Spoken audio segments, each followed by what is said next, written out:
نواسب ایک روایت ان کو ملی ہے، بڑی خوش ہیں وہ، کہ امام حسین علیہ السلام نے فرمایا ہے کہ اگر عمر میرے عصر میں ہوتے تو وہ میرا ساتھ دیتے، جیسے کہ انہوں نے رسول پاک صلی اللہ علیہ وآلہ وسلم کی نصرت کی ہے۔ تو وہ روایت یہ ہے میرے عزیزوں، ملاحظہ فرمائیے، یہ کتاب ہے کتاب الفتوح لابن اعظم الکوفی، تحقیق علی شیری، چھاپ دار الاضواء، جزء خامس، جو 1991 میں بیروت میں چھپی ہے۔ اس کتاب میں صفحہ نمبر 25 میں ایک روایت، بلکہ اس سے پہلے ایک روایت، لمبی روایت ہے، اس کی نہ کوئی سند ہے، کچھ بھی نہیں ہے۔ امام حسین علیہ السلام جب مکہ میں تھے تو اس زمانے میں ان سے بہت سارے لوگ ملے، عبداللہ ابن زبیر ان سے ملتے تھے، عبداللہ ابن عباس ان سے ملے، محمد حنفیہ سے ان کی ملاقات ہے، اور اسی طرح عبداللہ ابن عمر۔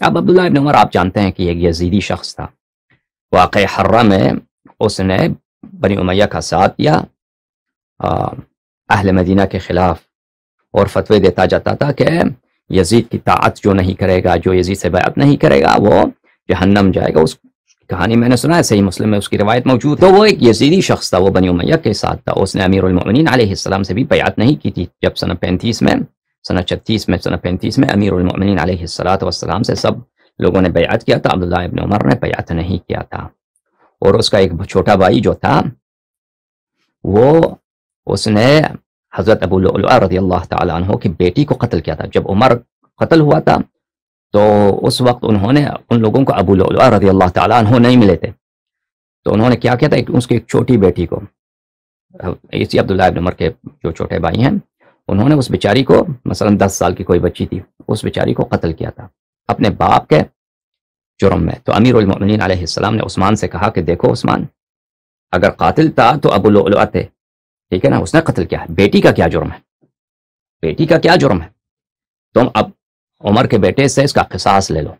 تو عثمان کے متائن میں ایک متعن یہی ہے کہ اس نے اعتراف بھی کیا کہ یہ قتل ناجائز ہے، لیکن کہا کہ اب عمر قتل ہو چکا ہے، اب میں اس کے بیٹے کا بھی قتل کر دوں، قصاص کر دوں۔ تو اسلام کا حکم یہی تھا کہ اس کی عمر کا بیٹا قصاص ہو جاتا، لیکن اس نے قصاص نہیں کیا، اور یہ ایک دلیل ہے کہ ابو لؤلؤہ مسلمان تھا، ابو لؤلؤہ مومن تھے، مسلمان تھا، کیونکہ اگر وہ اس کی بیٹی کافر ہو، اگر وہ خود کافر تھا تو اس کی بیٹی بھی کافر ہوتی، کیونکہ صغیر اپنے والد کے دین پہ ہوتا ہے، اور کبھی قصاص کا مطالبہ نہیں ہوتا، ایک مسلمان کو ایک کافر کے قتل میں آپ قصاص نہیں کر سکتے۔ اور پھر امیر المؤمنین علیہ السلام نے وعدہ دیا تھا کہ جب بھی میرے ہاتھ لگے عمر کا یہ بیٹا تو میں اس سے قصاص لوں گا، تو اسی وجہ سے وہ بھاگ گیا تھا۔ جب امیر المؤمنین علیہ السلام سے لوگوں نے بیعت کی تھی تو یہ لوگ بھاگ گئے تھے، شام گئے تھے، معاویہ سے ملے تھے، کیونکہ ان پہ خون تھا، اور امیر المؤمنین علیہ السلام نے وعدہ کیا تھا کہ میں اس سے قصاص لوں گا۔ تو بہرحال یہ لوگ یزیدی تھے۔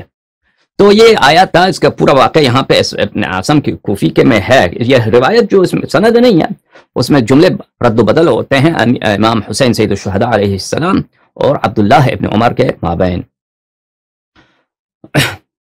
عبداللہ ابن عمر امام حسین علیہ السلام سے کہتے ہیں کہ آپ کیوں یہ کام کر رہے ہیں، کیوں آپ واپس مدینہ آ جائیے، ہم لوگ آپ سے بیعت نہیں لیں گے، آپ سے بیعت کا مطالبہ نہیں کریں گے، آپ اپنے گھر آرام سے بیٹھیے۔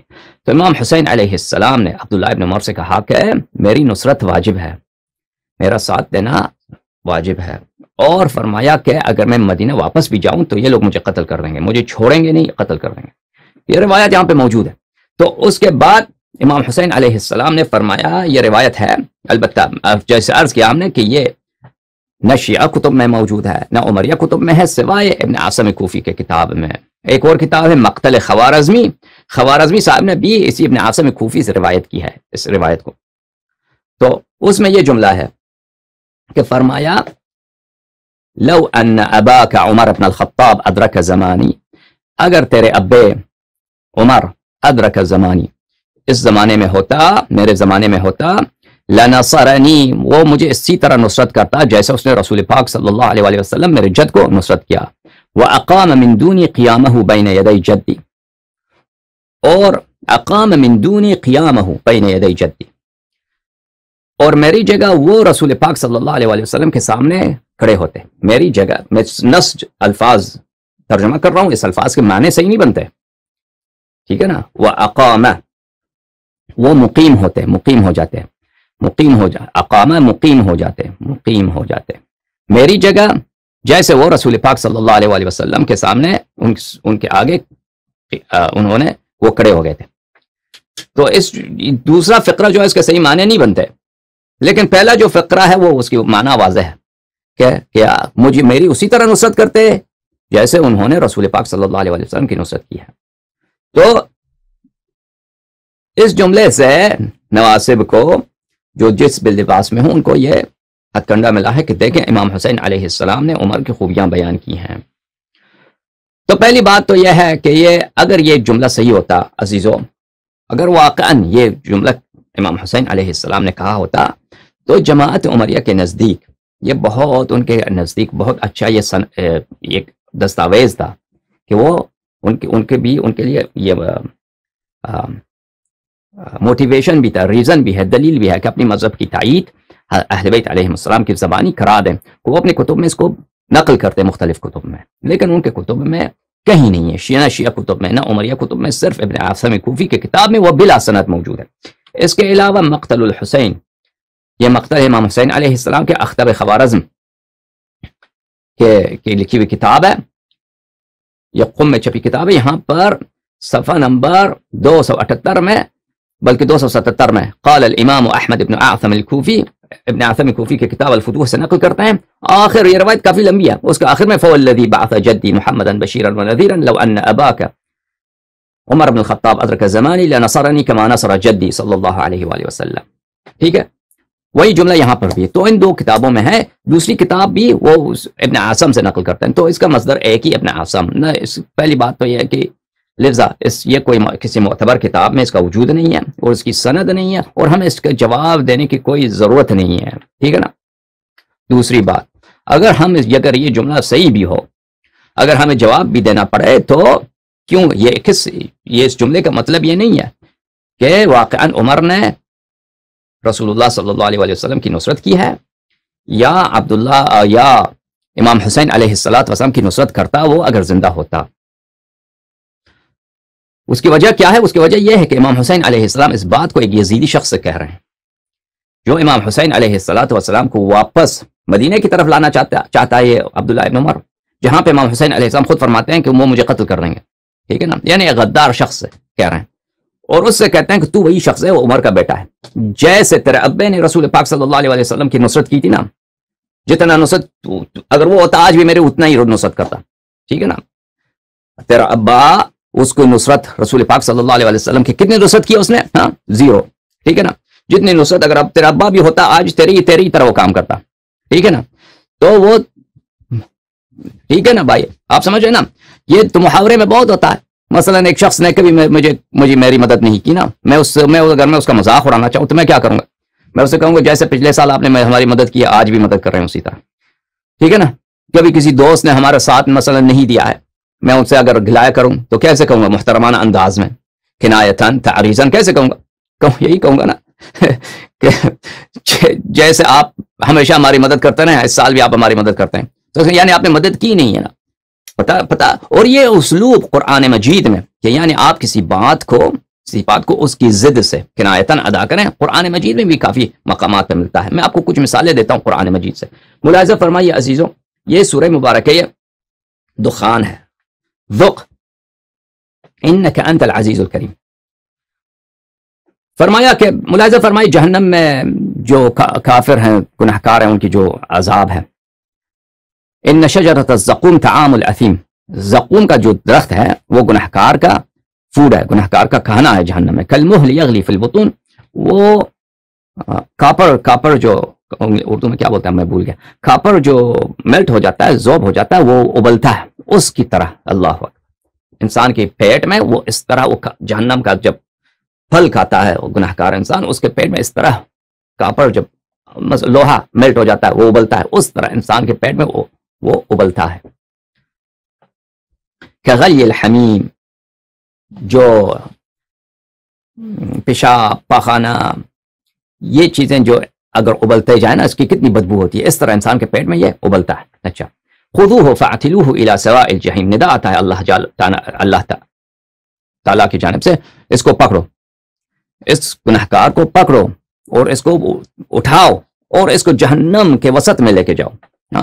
ثم صبوا فوق رأسہ من عذاب الحمیم. اور اس کے سر پر وہی حمیم جو ہے جو بالکل لوہے کی طرف، لوہا اگر ابل جائے کتنا اس کا کتنا حرارت ہوتا ہے، اور اس کی بدبو، پیشاب پاخانہ، لا الہ الا، اس کی بدبو جیسے ابلتا ہے اس کی بدبو اس کے سر پہ ڈال دو، پھر اس سے خطاب ہوتا ہے، ملائکہ اس شخص سے کہتے ہیں ذوق، اس کو چکو، اس کو مہربانی کیجیے، آپ اس کا مزہ کیجیے، اس کا ذائقہ کیجیے، انک انت العزیز الحکیم، کیونکہ آپ بے شک بہت ہی محترم شخص، بہت ہی شریف، عزیز یعنی صاحب عزت، کریم صاحب کرامت، آپ نہایت صاحب عزت، آپ نہایت بزرگ، نہایت محترم شخص ہے۔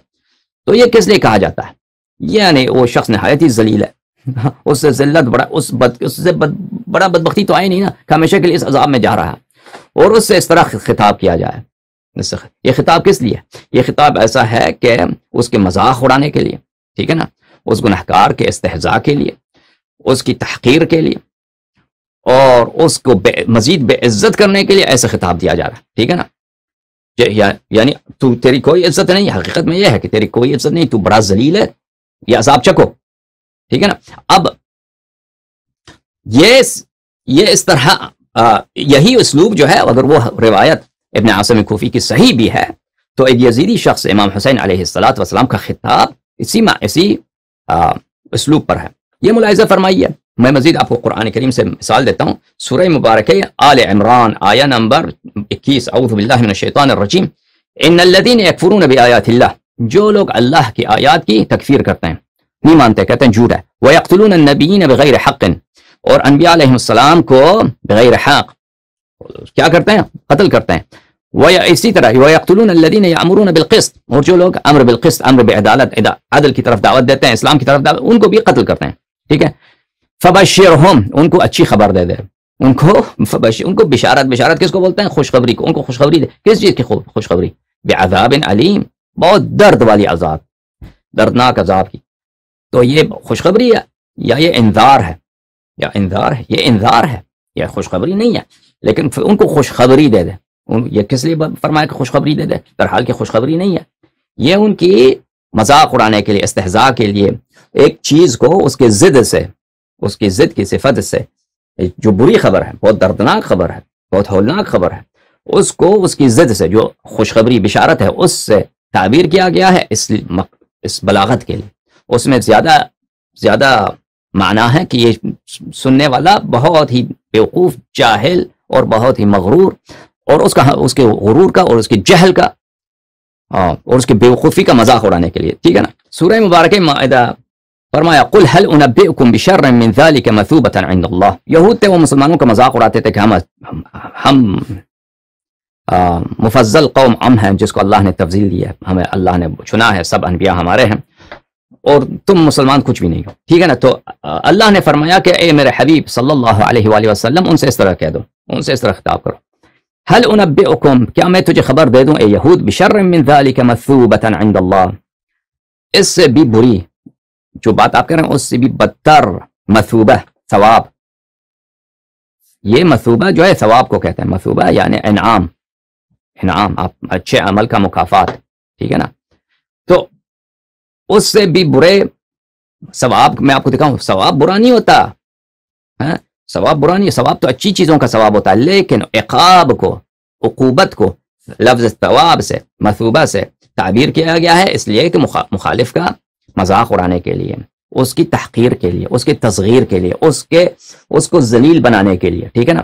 مخاطب نہایت ہی ذلیل ہے کہ اہل ایمان کا مذاق اڑایا جا رہا ہے، الٹا مخاطب جو اہل ایمان کا مذاق اڑا رہے ہیں ان کا مذاق اڑانے کے لیے، ٹھیک ہے نا۔ وہ کون ہے؟ من لعنہ اللہ وغضب علیہ وجعل منہم القردۃ والخنازیر، وہ لوگ، ان کی ثواب بری ہے جن کو اللہ نے لعنت کیا ہے، اللہ نے ان پہ غضب کیا ہے، اور انہی کی قوم میں سے بندر اور خنزیر بنایا اللہ نے، یعنی ان کو مسخ ہوا، وعبد الطاغوت، اور انہوں نے شیطان کی عبادت کی ہے، اولئک شر مکانا واضل عن سواء السبیل۔ بہرحال اس طرح کے آیات قرآن کریم میں بہت ہیں اس طرح کے آیات کہ ایک لفظ کے ظاہری معنی سے اس کے ضد مقصود ہے، وہ لفظ مقصود نہیں ہے۔ مثلا اب زیادہ سے زیادہ مثال دینے کی ضرورت نہیں ہے، بس جتنا مثال ہم نے دیا ہے کافی ہے، میرے پاس مثالیں اور بھی بہت ہیں لیکن میں ان کو نہیں دکھاتا وقت بچانے کے لیے۔ اچھی بات ہے، اس کا جواب دے دیا گیا۔ ایک اور بات جس کا جواب میں مناسب سمجھتا ہوں کہ دیکھیں جماعت عمریہ، کیونکہ ان کے پاس ان کے اصول دین جو ہے نہایت کمزور ہیں بیچاروں کے، بلکہ کمزور کیا کچھ ہے بھی نہیں ان کے دلائل وغیرہ. تو موجودہ دور میں کیونکہ وہابیت کے پاس، حنابلہ کے پاس، ابن تیمیہ کے اتباع کے پاس پیسہ بہت ہے، پیٹرو ڈالرز ان کے پاس بہت زیادہ ہے، ٹھیک ہے نا. تو اس کے اثرات آپ پاکستان میں، ہندوستان میں، بلکہ دنیا کے ہر کونے میں مسلمانوں میں دیکھ رہے ہیں کہ وہابیت نے اپنی توحید کی جو ورژن ہے، وہابیت میرے پاس یاد رکھو عزیزو، ابن تیمیہ جو ہے، احمد ابن حنبل، ابن تیمیہ، حنابلہ، یہ بقیہ مسلمین کے نزدیک، بالخصوص اشاعرہ اور ماتریدیہ کے نزدیک یہ مشرک ہیں، یہ بری طرح کے شرک میں مبتلا ہیں، کیونکہ یہ مجسمہ ہے. ان کو مجسمہ کہتے ہیں، ان کو حشویہ کہتے ہیں، ان کو ان کی تکفیر میں وہ شک نہیں کرتے. اب اور دوسری طرف جو حنابلہ ہیں، اشاعرہ، جو مثلا جماعت عمریہ کے 80% اشاعرہ ہیں، اس میں سے کچھ ماتریدیہ بھی ہیں، اور ماتریدیہ اور اشاعرہ کا اللہ کے صفات کے متعلق ان کے عقائد ایک جیسے ہیں، ان میں فرق نہیں ہے، بہت قلیل، نادر، یعنی ذکر کرنے والی بات نہیں ہے، اس میں فرق ہے، ٹھیک ہے نا. تو ان کی جو جمہور ہے، جو غالب اکثریت قاطعہ ہے جماعت مخالفین کے، وہ کیا ہیں؟ اشاعرہ ماتریدیہ ہیں. اشاعرہ ماتریدیہ حنابلہ کو اس مسئلے اللہ تعالیٰ کے صفات کے معاملے میں مشرک مجسمہ سمجھتے ہیں، دوسری طرف وہ ان کو مشرک سمجھتے ہیں، ٹھیک ہے نا. وہ اشاعرہ اور ماتریدیہ کو، یعنی کون؟ یعنی جماعت حنابلہ، ابن تیمیہ کے ماننے والے سلفیہ، آج کل جن کو آپ وہابی کہتے ہیں، یہ ان کو مشرک سمجھتے ہیں. لیکن یہ ایک دوسرے پہ کفر کا جو طعنے ہیں یہ کتابوں میں ہیں، اس کو عام طور پر منابر سے، اسپیکر سے ظاہر نہیں کرتے. کیوں ظاہر نہیں کرتے؟ اس کی وجہ کیا ہے؟ کیونکہ اشاعرہ کے پاس، ماتریدیہ کے پاس پیسے بہت کم ہیں، ان کی فنڈنگ کہاں سے؟ ان کی فنڈنگ اتنی نہیں ہوتی، ٹھیک ہے نا. یہ جو ان کے پاس پیسے تو عوام سے آئیں گے، جن لوگوں نے مسجد میں کچھ چندے دے دیے. دوسری طرف جو حنابلہ ہیں، سلفیہ ہیں، وہابی ہیں، ان کے پاس پیسے بہت ہیں، کیونکہ سعودی عرب کا پیٹرول ہے، خلیج کے دول کا، خلیج کے ممالک کا، ان کے پیسے ہیں، ان کے پاس پیسے بہت ہیں، ٹھیک ہے. تو وہابی اس لیے عام طور پر علناً جماعت اشاعرہ اور ماتریدیہ کی تکفیر نہیں کرتے، ان کو مشرک نہیں کہتے اپنے اسپیکرز میں، یعنی پلیٹ فارمز میں، پبلکلی. اس لیے نہیں کرتے کیونکہ ان کی اکثریت ہے، اکثریت کو وہ اپنے سے دور نہیں کرنا چاہتے.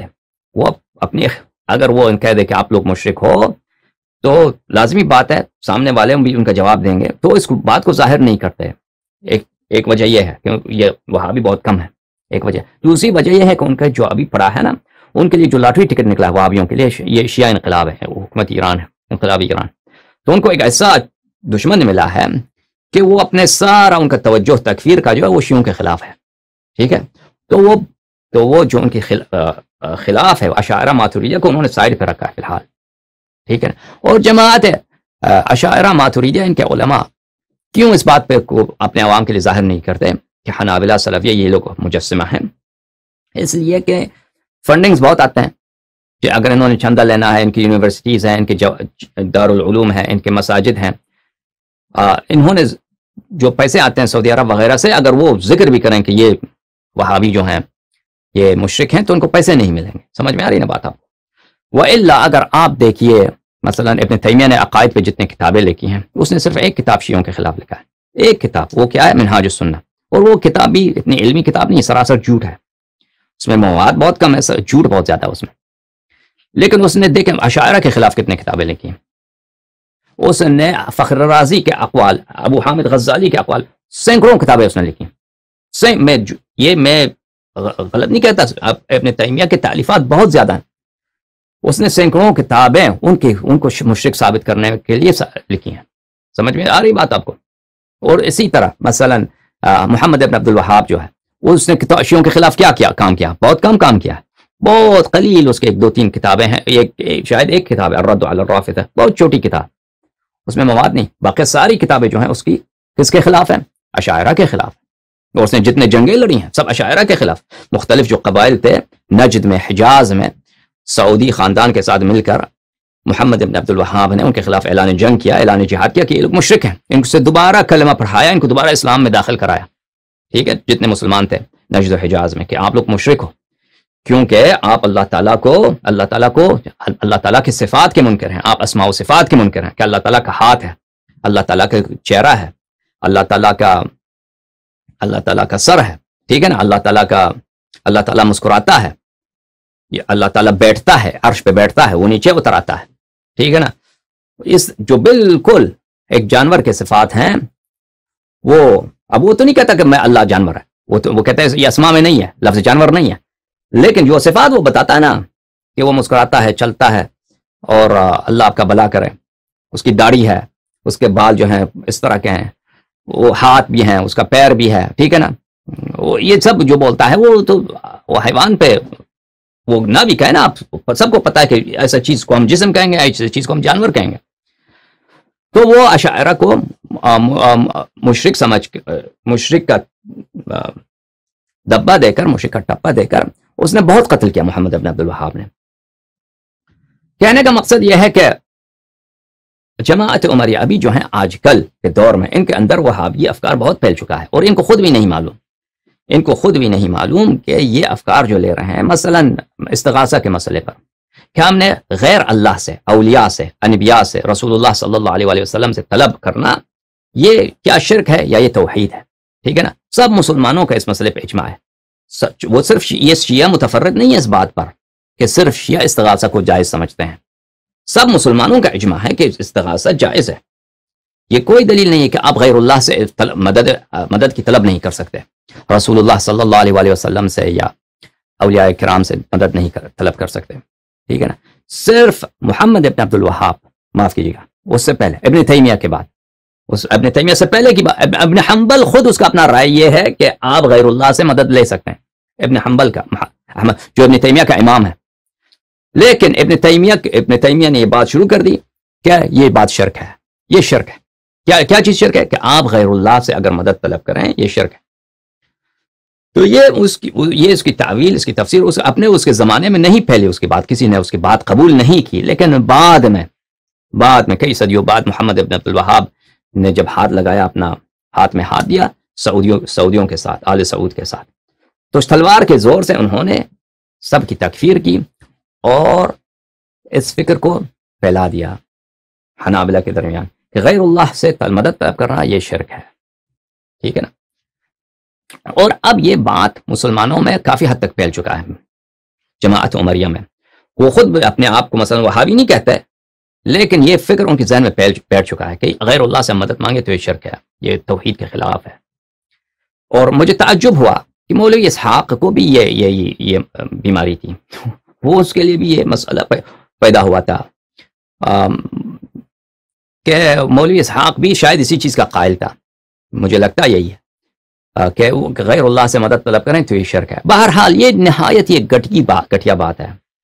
یہ ابن تیمیہ کی بے وقوفی، اس کی حماقت، اس کو آیات قرآن کریم نہ سمجھنے کی وجہ سے اس نے اس بات کا ادعا کیا ہے. اب وہ جن آیات سے استدلال کرتا ہے، میں ان کا کبھی انشاءاللہ آئندہ جا کر، ابھی وقت نہیں ہے کیونکہ ہر ایک آیت میں وقت لگتا ہے بیان کرنے میں، ہر آیت کی تفسیر کرنے میں. اس کے پاس مثلا شاید 10-15 آیات ہیں قرآن میں، زیادہ یا کم، کہ غیر اللہ سے مدد مانگو، تو اس کی روح سے وہ استدلال کرتا ہے کہ یہ شرک ہے. ان کا جواب دینا صحیح طریقے سے اس میں وقت لگتا ہے. ابھی میں اس کا بیان نہیں کروں گا، آئندہ انشاءاللہ میں جا کر بیان کروں گا آپ کے لیے کہ ان آیات میں ایسی کوئی بات نہیں ہے. وہ اس کی اپنی بے وقوفی، اور جب میں آپ کو واضح کر دوں گا تو آپ ہنسیں گے ان پر کہ کتنا بے وقوف آدمی، اللہ نے اس کے ذہن پہ کیسا پردہ ڈال دیا تھا. بعض دفعہ یہ بھی ہوتا ہے کہ علماء ایک چیز کا ادعا کرتے ہیں اور اس پہ اصرار کرتے ہیں، اور اس کی وجہ یہ ہے کہ ان کی انا، یعنی پتہ بھی چل جائے کہ بات غلط ہے، پھر وہ اعتراف نہیں کرتے، اصرار کرتے ہیں. ہو سکتا ہے ابن تیمیہ کو پتہ بھی چلا ہو کہ اس کی بات غلط ہے، لیکن بہرحال اس نے جو ادعا کیا ہے وہ بہت ہی باطل، بہت ہی گھٹیا ہے. اور جو لوگ صحیح انہوں نے تفسیر کا مطالعہ نہیں کیا ہے، عربی زبان پہ انہوں نے کام نہیں کیا، تحقیق نہیں کیا ہے، تو وہ بھی بے وقوفی کی وجہ سے، جہل کی وجہ سے اسی بات کو مان جاتے ہیں کہ غیر اللہ سے طلب کرنا یہ شرک ہے. لیکن اس کی تفصیل جا کر ہم آئندہ بتائیں گے آپ